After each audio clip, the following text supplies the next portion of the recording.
What exactly is ghetto hair? If you Google it, what you'll come up with are all these crazy hairstyles that black people wear, whether it's putting the word skittle in the hair or doing all these types of colors or intricate braiding or something that's not regular. When the fact is that what's being dubbed as ghetto hair is really African hairstyling and African hair creativity.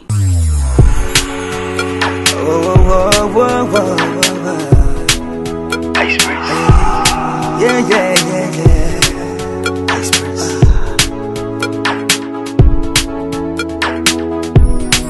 AHIS.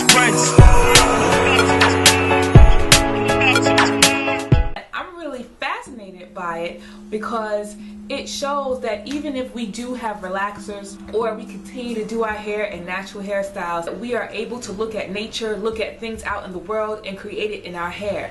And to be honest, who else can do that? I did this without bobby pins, hairspray, gels, or anything else because I can. So let's explore this idea behind ghetto hair. In the video African Hair and Its Significance, we saw these beautiful hairstyles that were indicative of a person's culture, ethnicity, tribal orientation, etc. And in those contexts, we don't say they're ghetto. Those aren't listed in the ghetto hairstyles unless it is American or Africans who live on this side of the world. Anytime that we do anything that's outside of the norm of what society says is normal, it's dubbed as ghetto. But the thing is that everything comes from everything. Nothing here is new under the sun. And if it is, it's because we created it. Some of you may have seen that I went to Colombia in 2010. I met up with Rosario and Emilia, who belong to an organization called Amafrical. This organization cultivates the African experience, or the African identidad in Colombia, especially in Cali, Colombia, which has the largest black population in the whole entire country. Every year they do a hair competition that highlights the beauty and the creativity of doing African hair, especially in Colombia, where a lot of the African identidad is not, or identity is not as mainstream as it is here in the States. So Amafrical has been instrumental in introducing the beauty, the culture of Africa back into the people. I chose this small clip because it explains what the thought was behind doing this hairstyle, which by some may be dubbed ghetto hair. For these Colombian women, there's no such thing as a bad hair day. Stylists from all over the country have taken part in the annual Afro-Colombian Hair Contest to celebrate the beauty and diversity of Afro-Colombian women. The event aims to preserve the tradition of the Afro hairstyle and spread the practices of braiding and weaving. Creativity is key, and that's something hairdresser Maria Olav has plenty of. This hairstyle is inspired by her ancestors who were slaves and used to steal seeds to grow fruits. When we see hairstyles that have a brother with Jolly Ranchers on the end of his hair, that's nothing different than a kid who has barrettes on the end of his hair. And you know what?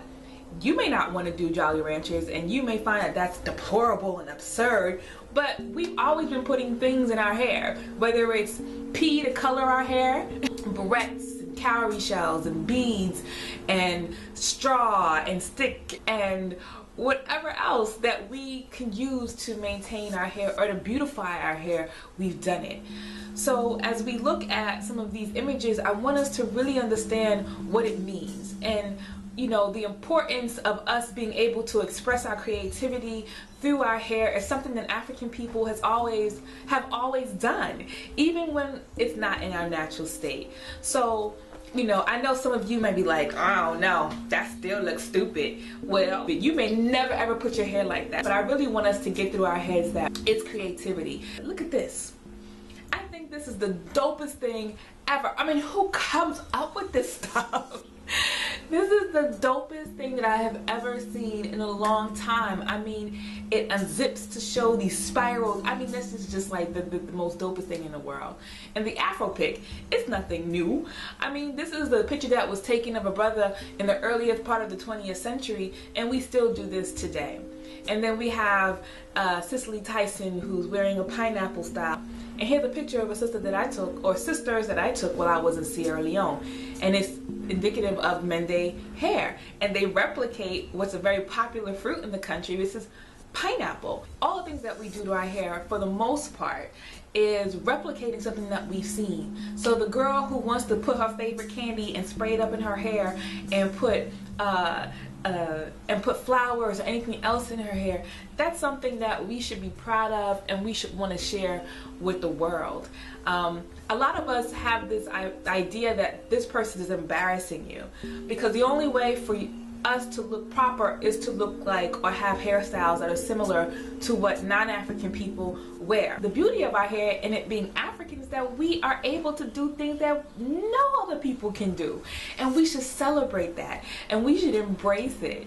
Now, it may take some of us a long time to accept that, because some of us are quite bougie, but you know, I think that all these things that we do to our hair are magnificent. The wiring, the wrapping, the things that create these fantastic, beautiful hairstyles.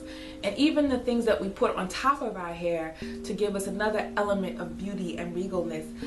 It's stuff that has not disappeared from our cultures, whether we are here in the United States or anywhere else.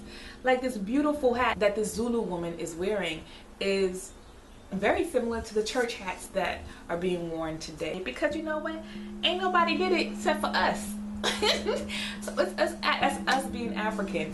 So I say, celebrate your quote-unquote ghetto hair, because what it really is African hair, and never ever be ashamed of it, because it's art. We're able to do what no other people in the world can do with our hair in 1,000 different ways. So let's do it up by defining it for ourselves and defining it for the world, because beauty came out of Africa. Regalness came out of Africa. So let's not whitewash it. Let's not push it under the rug. Let's let it explode on top of our heads in the many different colors and strains and thicknesses and widths and wets that it can. Let's show what African hair can do.